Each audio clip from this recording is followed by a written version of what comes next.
host for allowing me to come and speak. And I'm really not worthy to be doing this because I am a babe when it comes to Torah observance. I'm not seasoned, I'm not mature, I'm just getting started. I would like to apologize for speaking before my elders, both in age and in spirit. And today I'm going to talk about changing shoes, how y'all has guided and protected me along the way. Fair warning, I'm probably going to take you out of your comfort zone. Good. In 2007, 1 year after losing my stepdad, my dad to cancer, my dad was diagnosed with kidney cancer. And this was his second round of cancer. The first time he had colon cancer, and this time it was kidney cancer. This is a phone call that interprets for her. So all you have to do is talk. Okay. I think they'll be. Okay. Sorry to interrupt. The week of Thanksgiving in 2007, we spent in the hospital with him having his kidney removed. And they said that there was a 5% chance that it would be something that was easily treatable. The tumor was quite large. They had to take the whole kidney and the adrenal gland above it. I think it was like a 2-inch wide mass that was on his kidney. And so I sat with him the whole week before we got the pathology report, thinking my days were numbered because they said there's a 95% chance this isn't going to be good. So I sat there for days watching him slowly recuperate from having a major surgery, thinking my days were numbered. On my mind, just what I had gone through the year before, and saying, Father, I can't do this. I can't do this again. My heart can't take it. And I just cried out to him. On Thanksgiving morning, the pathology report came back early. We were released from the hospital, and he was within the 5 percentile. No treatment, no anything. And he answered my prayers. It would be 14 years before I understood the extent of that. And that would be through a dream, but it wasn't my dream. God gave the dream to my daddy for me.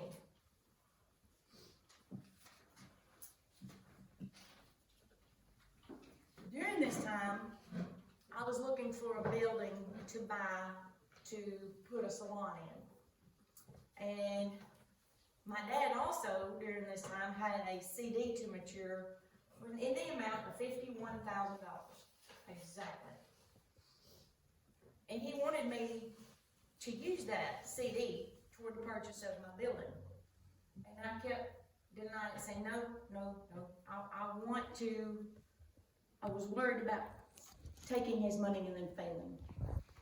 And I said, I want to stand on my own 2 feet. I want this to be built with me. And if I lose, I'm the only one to blame. So I called about a building. The building happened to be right across the street from where my current salon was. And it was run down really bad. It was a historic building, built in the 1800s. And the guy, I know it's not a lot now, but back then it was a lot of money. He wanted $78,000, but it needed a complete gut and remodel. And he said, I already have a salon. And I was like, sir, I know what building you're talking about, and I personally can't afford to buy that building, do the work that needs to it from where I'm starting from. I'm at the beginning. And he said, let me go home tonight and look in my records and see what I need to have out of that building. I'll call you in the morning. So I thought, sure, okay, that's fine.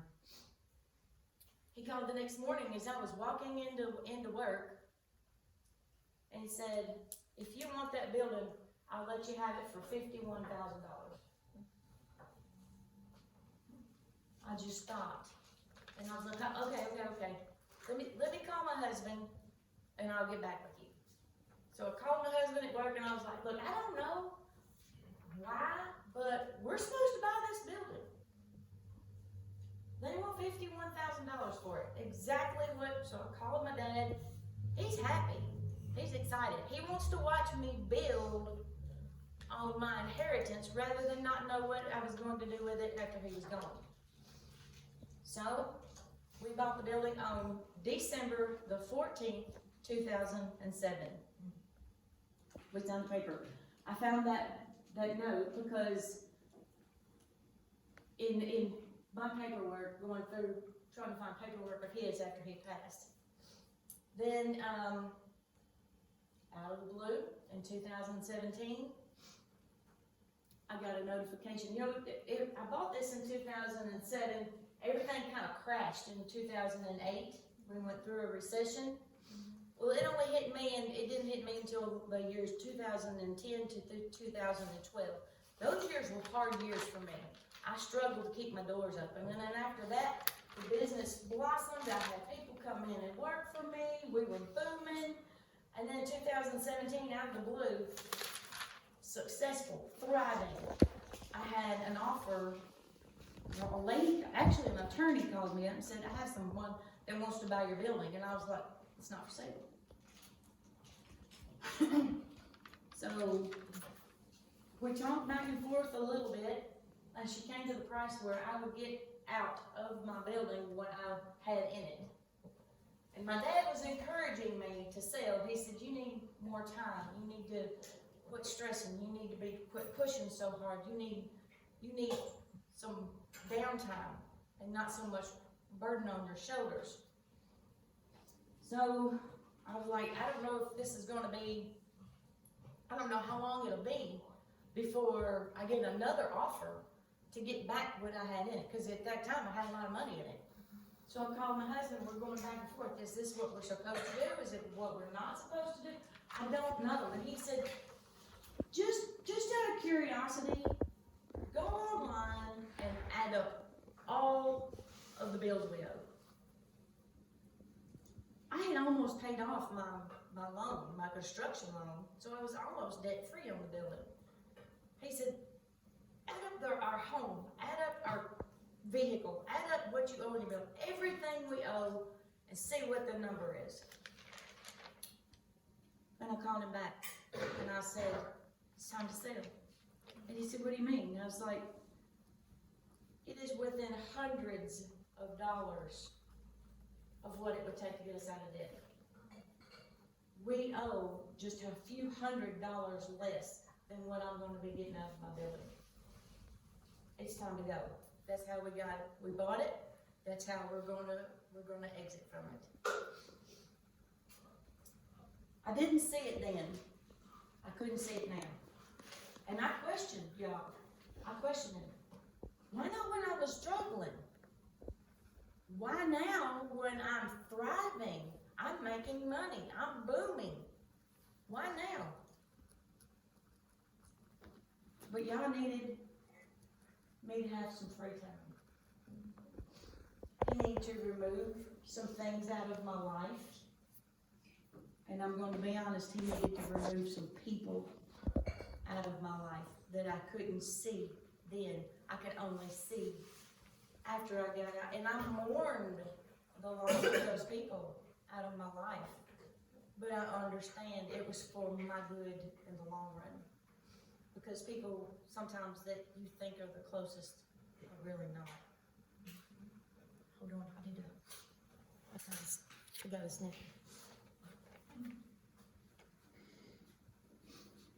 So why did I go through all of that? The story is not over.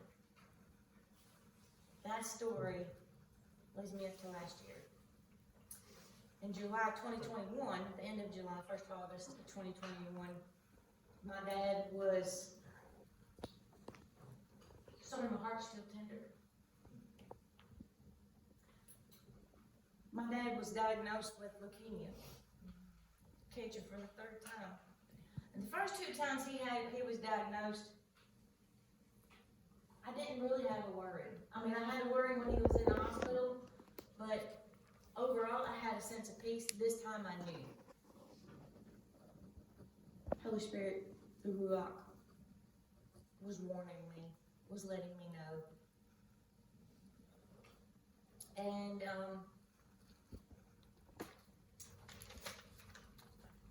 does y'all ever speak to y'all through music? Yes.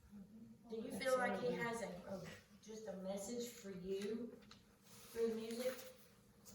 Well, leading up to us going to the doctor to get the bone marrow biopsy results, I kept hearing over and over and over, like unusually, every time I turned the radio on, this song was playing.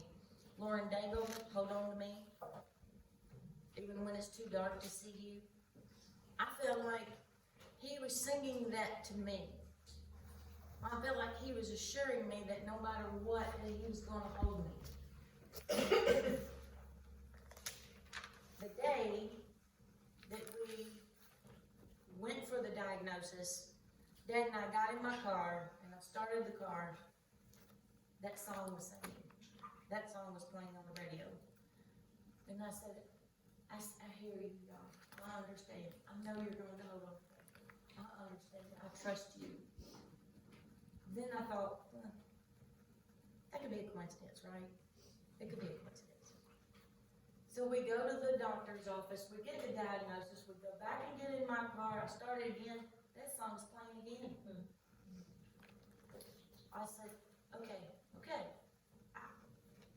I understand there's no coincidence. I will not try to brush that off anymore. I understand you're telling me you're going to hold on to me in this journey.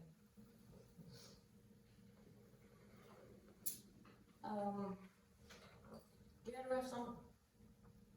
Lots of ER visits, every Friday we were in the hospital getting either blood transfusions, platelet transfusions, something. We were in there every Friday. I was in 5 hospitals over the course of the summer, and I don't even know how many times every Friday was at our local hospital.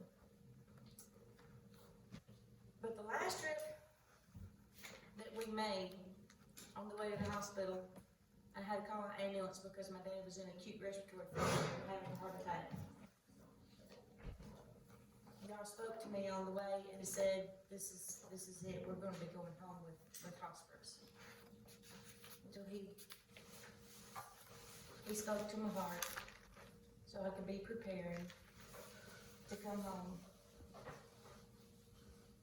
And on December the 8th, 2021, they basically said there's really not a lot we can do. We can't treat the heart because the platelets are so low. We can't treat with medication because his kidney function is so bad. There's so many things we can't do anything about because something else is tore up. So this is it. I had to go outside and just fall apart. Broken. He's my best friend.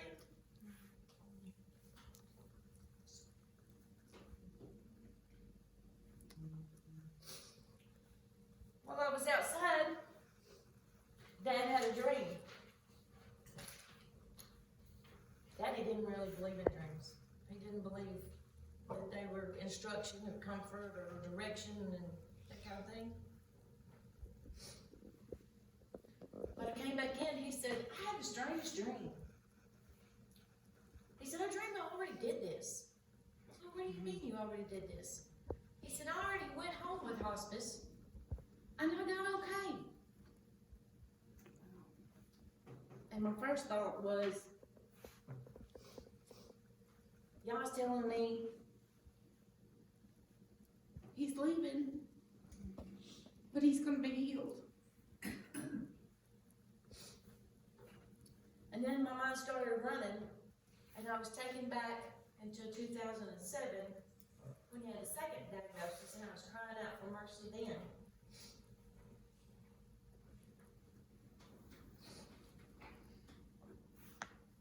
And we had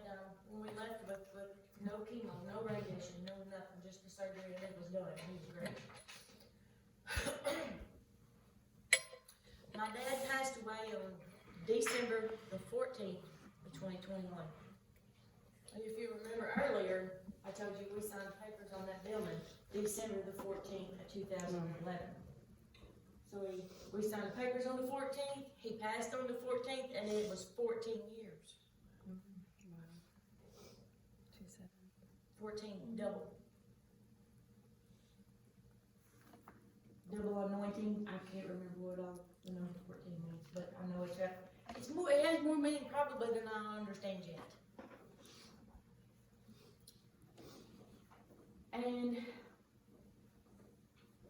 Dad was, his biggest concern about passing wasn't passing. His biggest concern was lingering. His biggest concern was maintaining his dignity, not being, me not having to bathe him, me not having to, I had to take him to the restroom, but once I got him there, he could do his own thing. And Yah in his mercy granted every single thing that he was concerned about. Hospice pastor, somebody came in one day to talk about him, and he said, he asked Dad, which Dad was really interested in talking to him. He said, what's been the hardest thing for you? He said, I'm gonna tell you. He said, dying's easy. Staying here for her is hard. He said, I've been trying to stay here for her.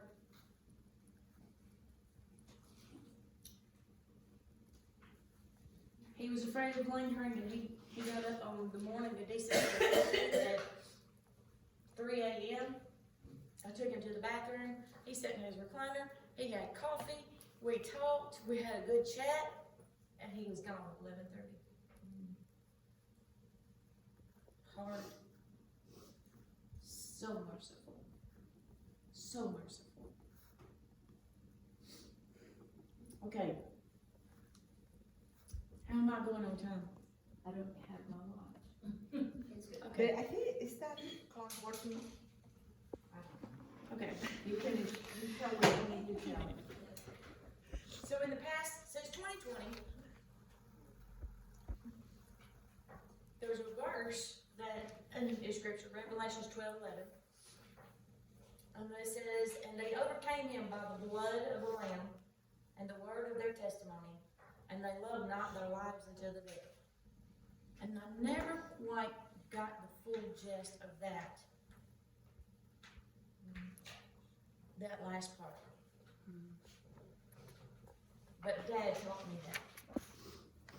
Dad taught me the true meaning. So in 2020, they came out with a vaccine for seniors, and I called Dad and I was like, I don't know if I'm gonna be able to convince him for that. And I was like, so Dad, are you considering, they're wanting people your age to get the vaccine? And he said, no. Not because of the belief system. Not because of anything. He said, why would I take that? He said, I'm 81 years old. Give it to the young people that are still raising families. I've lived my life. Give them a chance to fulfill their lives like I have fulfilled mine. That is not loving your life until the death.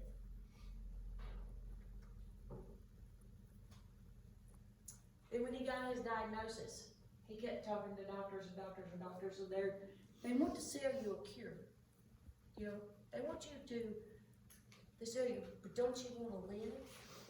Don't you want to live? Don't you want to breathe? And he repeatedly told every one of them over and over and over, you don't understand, breathing is not living. Just because I can say I'm breathing doesn't mean I'm actually living. You say I'm going to die like it's a bad thing. Going to be with my Father is not a bad thing. It's a better thing. I have a better home than I do here. I'm not afraid to go. That is not loving your life to the death. Okay, now, I want to tell you some things, some cool things that I have seen with my own eyes that's not related to Dad. I just got a new Jeep several years ago. Not a new Jeep. We've said it. I got a really old Jeep with a rebuilt title. But man, is it fun. It's a little rattle trap, but man, is it fun. I had my praise music on first day of spring, windows down, hair flying everywhere, my praise music going, my hands in the air. People thought I was waving at them. But I was just I was praising y'all and driving and going way too fast and didn't even realize it because I was just in a moment. Come to my turn to go on my road, and mind you, I just had it a couple months. And it had already been totaled. So I started turning, I'm coming in too hot, and there is a tree, a tree, this big. I'm gonna hit it, I'm headed straight for it, and I wasn't afraid at all. My thought was, well, this didn't last long. So, but at that moment, my left eye, I was turning left, my left eye went completely white. It was white, but it looked like water. But it didn't look like water, it looked like sparkles. But it didn't look like sparkles, it looked like, I don't know. It was completely white, and I was like, going blind food. But I'm going with blind white. I don't get it. There's all kinds of things going through your, and about that time, I felt a hand go on the hood of my Jeep, and it turned me and stopped me. So I just sit there in the road, not because I feared what I almost hit the tree, but because of what, and then my vision came back.